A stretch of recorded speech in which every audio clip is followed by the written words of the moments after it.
Damos la bienvenida al licenciado Alfredo Espinosa, el experto en temas electorales. Unas elecciones sui generis que estamos presenciando ya con la función electoral que debería cumplir un papel técnico que se ha vuelto inevitablemente político. Todo pasa por el CNE, desde la calificación de candidaturas hasta la interpretación de las reformas al Código de la Democracia. Todo esto tiene efectos directos en la correlación de fuerzas entre partidos y movimientos políticos, para no hablar de injerencias más directas que se ha tenido en el intento de anular algunos movimientos o partidos políticos de Ecuador. Quisiéramos conocer, licenciado Espinosa, cómo marchan las cosas, cómo se ven estas elecciones y hasta qué punto Consejo Nacional Electoral y Tribunal Contencioso Electoral han dejado de ser simples administradores del proceso para convertirse en actores que han influido y están influyendo en la competencia electoral. Gustavo, qué gusto dialogar con usted. Un saludo muy afectuoso a todos los seguidores de Antena 1. Bueno, yo creo que esto no ha dejado de ser así, ¿no? Tenemos a una función electoral que ha operado en este proceso más que en otros o con mucha discrecionalidad en la toma de decisiones, como usted acertadamente mencionó, no solo relacionado al tema de la proscripción y a los intentos fallidos por cancelar una organización política en particular, sino también por temas ligados a la justicia electoral. Hoy el Tribunal Contencioso ha decidido inobservar, dejar a un lado el argumento del Consejo Nacional Electoral respecto a el registro del señor Jorge Yunda, precandidato a la alcaldía de Quito por Avanza, para que él, que se encontraba sospechosamente empadronado en Guayaquil, pueda ejercer su derecho al sufragio aquí en Quito y consecuentemente pueda ser candidato a la alcaldía de la ¿Qué ciudad. opinan allá en Quito Entonces, sobre Jorge Yunda? ¿Es un candidato de Avanza o es un candidato que indirectamente representa ADN? bueno, yo creo que el gobierno va a participar con varios candidatos. Una es la candidata oficial, de quien poco o casi nada se conoce, ¿no es cierto? Más allá de uno o dos videos apoyando al gobierno y las réplicas que genera los contenidos oficiales, poco se conoce sobre su gestión al frente del Seguro Social Campesino, como poco se conoce sobre el mérito que tiene para llegar a esa instancia, eh, ser precandidata para la alcaldía de la capital, ¿no?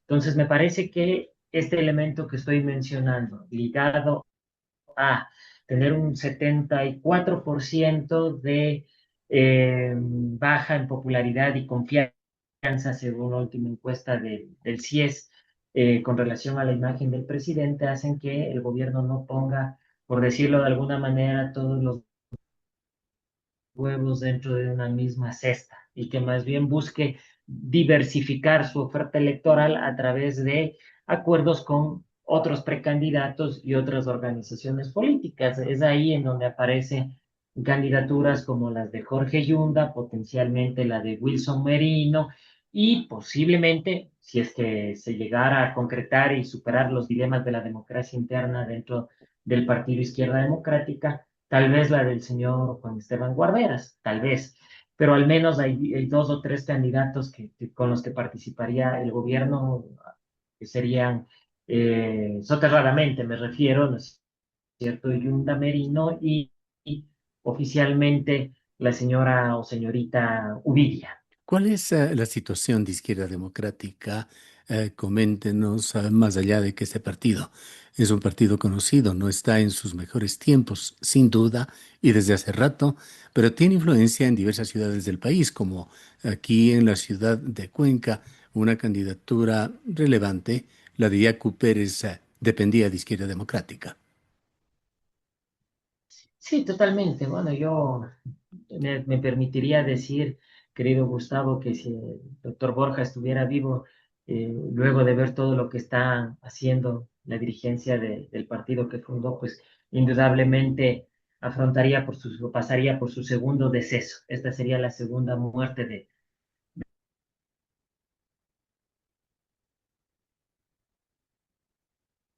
de Borja, a ver cómo se está maltratando para aglutinar voluntades, no para dispersar a la situación dirigencial dentro de la ID, que no es nueva, es un problema que se viene arrastrando desde hace algunos años atrás, la inestabilidad de su presidente, la señora Analia Ledesma, los intentos de un sector de la directiva por posesionarse, en fin, candidatos que no avalan la presencia de Juan Esteban Guarderas, ni tampoco el proceso de democracia interna que hizo ese partido político y que pusieron un recurso, entiendo, en el Tribunal Contencioso Electoral, lo cual tiene paralizada el ejercicio de la democracia interna, pero claro, hay un problema más de fondo, ¿no? Dentro de esto que tiene incidencia en todos los procesos internos de la organización política a nivel territorial desconcentrado, ¿no? Es decir, lo que sucede con la candidatura en Quito de Guarderas no es un acto exclusivo de esta ciudad o de la provincia, sino que se replica hacia las otras localidades porque, insisto, hay un problema más de índole de legitimidad y de legalidad de la directiva, que tiene que resolverlo con el Consejo Nacional Electoral y con el Tribunal Contencioso Electoral a fin de que no se perjudique el derecho a la participación política de ese partido, ni tampoco se vulnere el derecho de los ciudadanos a poder elegir si así consideran a los candidatos que salgan de esa organización, ¿no? Bien, volviendo a la autoridad electoral.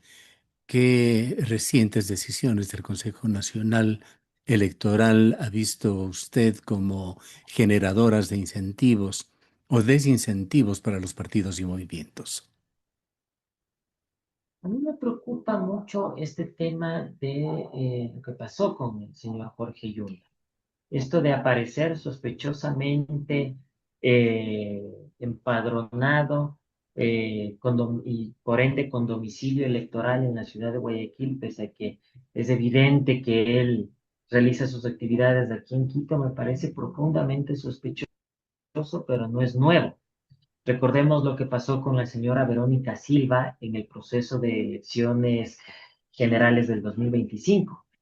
El Consejo Nacional Electoral había prácticamente matado a la señora Silva, pese a que ella estaba viva. Era una muerte electoral por la cual ella tuvo que pasar. Y de igual manera se recurrió al Tribunal Contencioso Electoral para que ella pueda ejercer su derecho a la participación política. Entonces, hay elementos que deben ser profundamente revisados por la actual administración, me refiero a la del ingeniero Cabrera, que igual está prorrogado en funciones, pero que tienen que ser revisados, hay ajustes que se tienen que realizar en las áreas pertinentes para que este tipo de actos poco éticos, ¿no es cierto?, no se reproduzcan ni se repitan, porque esto es casi tan doloso como el hecho de que usted tenga muchos ciudadanos, cientos de miles de ciudadanos que pueden ser afiliados a partidos políticos por fuera de su voluntad. Hablando de Entonces, acciones y bajo estas reacciones, condiciones, licenciado Espinosa, ujú, quisiera preguntarle también si es que el Consejo Nacional Electoral, la autoridad electoral, enfrenta presiones actualmente y si es que esa es la situación, ¿de dónde vienen?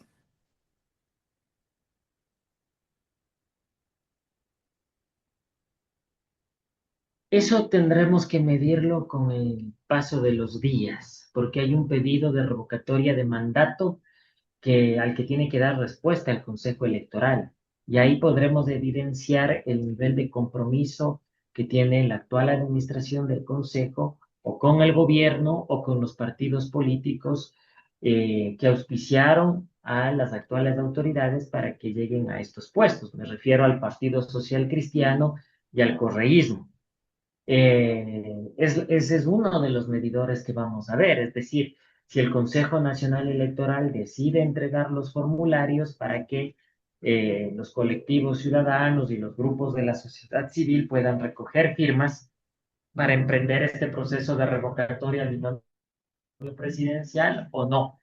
Ese es uno de los medidores que hay. Si se da vueltas a este tema, si se le da largas a este tema, pues será evidente que hay un compromiso con el Ejecutivo, más allá de que una consejera haya dicho que entregaba un voto de confianza hacia hacia el actual presidente del CNE. Es en los hechos en donde se mide, más que en las palabras, la cercanía o lejanía y la independencia con la función ejecutiva. Hablando justamente de confianza, ¿cómo ve usted, cómo evalúa el nivel de confianza pública actual en el sistema electoral?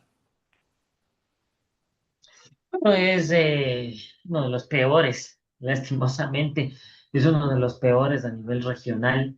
Eh, es lamentable que solo el 20% de los ciudadanos confíen en el Consejo Electoral de Ecuador. Eh, la última medición que hizo la empresa Clear Report deja en claro que hay un problema estructural en el Consejo CNE. Más del 65% de los ciudadanos pedía en enero la salida de todos los consejeros, no solo de Diana Tamaín. Eh, Hay que incentivar el proceso de renovación de autoridades que está aletargado, que no se ha movido pese al cambio administrativo que tiene la entidad. Y desde luego, esto va de la mano por la potencial inclusión dentro de estas elecciones de una papeleta para referéndum a fin de que los ciudadanos puedan o no eliminar la competencia de designación de autoridades al Consejo de Participación Ciudadana y Control Social.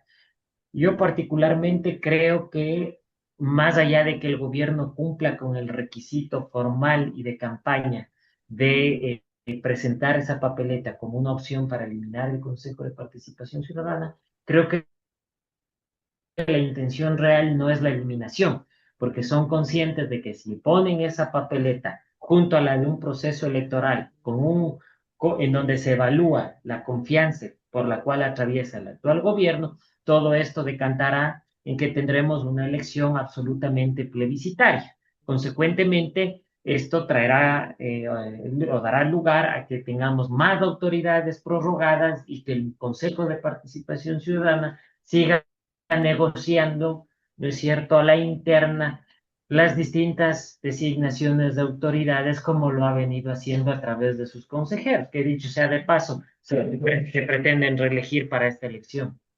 Bien, vayamos al Consejo de Participación Ciudadana y Control Social, que también va a las elecciones en este próximo noviembre.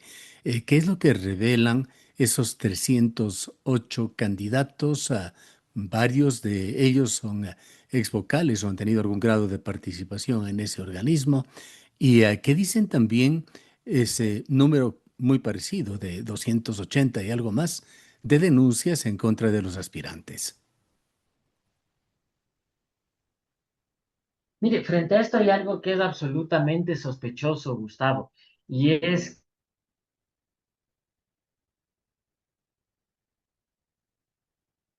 que pareciera que si los pedidos de impugnación que se han presentado en contra de un vasto número de postulantes de candidatos al Consejo de Participación Ciudadana y Control Social, con los mismos formatos que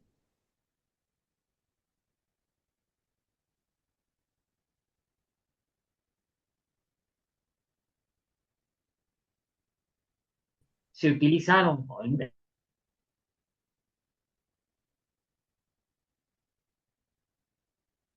el mismo formato que se utilizó para denunciar al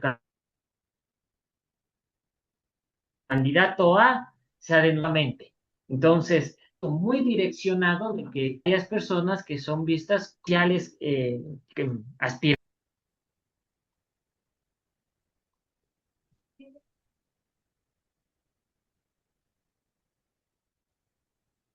Bien, estamos con algún problema en la señal. No sé si usted nos No escucha. sé si se me escuchó tal vez. Sí, nos contaba usted algo Sí, de formatos similares que se han presentado por cuerda separada y que esto despertaba sospechas. sí, sí, totalmente. Es la forma en la que se está haciendo esto. Desde mi punto de vista, esto no es aislado. Son organizaciones, debe ser algún tipo de instrucción partidaria instrucción política la que busca dar de baja o al menos en las candidaturas al Consejo de Participación Ciudadana y Control Social. De todas maneras, creo que, digamos, hay que evidenciar bien que no existan conflictos de intereses entre ninguno de los participantes con actores políticos, pero también entre ninguno de los participantes con los despachos de los consejeros del CNE, porque pueden darse casos de conflictos de intereses de familiares, ¿sí? De postulantes que integran los despachos de los consejeros del CNE. Hay que ver cómo están integrados esos equipos técnicos para que esas carpetas se revisen de manera proba, de manera técnica y sin intentar perjudicar absolutamente a nadie. Cuéntenos también qué tan robusto es el procedimiento del Consejo Nacional Electoral, qué tan buena la logística para tramitar denuncias, contradicciones, calificaciones. Bueno, digamos, eso está normado dentro del Código de la Democracia, menos los temas administrativos los tiene que llevar a cabo el Consejo Nacional Electoral, entonces la parte prudencial está a cargo del Tribunal Contencioso. Hay un calendario que se aprobó, que si bien es cierto, tiene tiempos ajustados, no permite, digamos, que haya sobresaltos a la hora de presentar impugnaciones a las distintas candidaturas. Se tendrá que resolver todo esto de manera muy expedita, ¿no? Habrá que ver si la justicia penal incluso no sigue tomando partido dentro de esto para tener injerencia en la conformación de la papeleta electoral, ¿no? De una u otra manera, eh, este es uno de los procesos, insisto, más complejos, más judicializados, una elección intermedia que tendrá alrededor de 6.000 o 7.000 candidatos. Estamos viendo que hay una decena, el mínimo es tener una decena de candidatos a alcaldías y prefecturas en ciudades como Machala, por ejemplo. Hay alrededor de 15 precandidatos a la alcaldía de esa ciudad.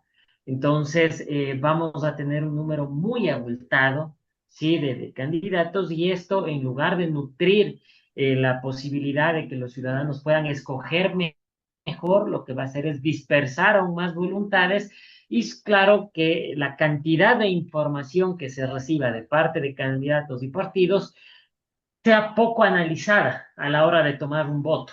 ¿Y cómo ve usted la posibilidad de alianzas que se aspira pueda ser un mecanismo utilizado por partidos y movimientos para disminuir justamente la cantidad y ganar en calidad de candidatos? Pero se dice que los cambios que se hicieron al Código de la Democracia, sobre todo aquellos porcentajes de votos que tienen que obtener como umbral mínimo partidos y movimientos políticos, se constituyen en un óbice, quitan atractivo a las alianzas porque incrementan el riesgo de desaparecer.